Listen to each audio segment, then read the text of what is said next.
Madame, Messieurs, bonjour et bienvenue sur notre chaîne YouTube Eben Media TV. L'actualité en continu sur l'Afrique et dans le monde. Vous êtes maintenant plusieurs centaines de milliers d'abonnés qui nous suivent au quotidien et partagent nos vidéos, merci pour la confiance. Abonnez-vous et cliquez aussi sur la petite cloche de notification pour ne rien rater de nos prochaines vidéos. N'oubliez pas de partager aussi la vidéo et de la liker.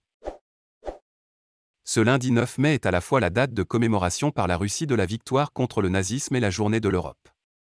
Le régime de Vladimir Poutine a effectué une courte démonstration militaire à Moscou alors que les dirigeants européens ont appelé à refonder l'Europe. Suivez notre direct consacré au 75e jour de la guerre entre la Russie et l'Ukraine. Emmanuel Macron à Strasbourg et Berlin.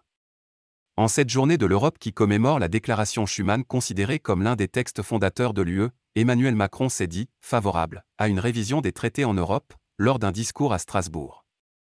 Il se rendra ensuite en Allemagne, où il sera reçu par le chancelier Scholz pour son premier déplacement après son investiture. Démonstration de force russe. En ce 75e jour de la guerre en Ukraine, Moscou a exhibé ce lundi son armée pour célébrer la victoire sur l'Allemagne nazie en 1945, lors d'un défilé d'environ 1 heure. Le président russe Vladimir Poutine a prononcé un court discours devant ses troupes, affirmant que la Russie défend la patrie en Ukraine. Des bombardements tuent toujours des civils en Ukraine. Les bombardements de l'artillerie russe se poursuivent à l'est, proche de la frontière russe, où les combats font rage. 60 civils ont péri selon Kiev dans le bombardement d'une école, à Bilogorivka dans l'est de l'Ukraine. Charles Michel, président du Conseil européen, en visite à Odessa, a dû s'abriter en raison de frappes. Nous aurons demain une paix à bâtir, ne l'oublions jamais.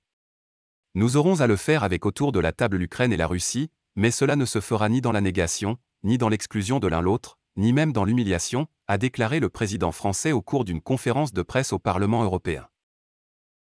N'oubliez pas de vous abonner et surtout de cliquer sur la cloche de notification. Likez la vidéo si ce n'est pas déjà fait. Laissez aussi votre point de vue en commentaire.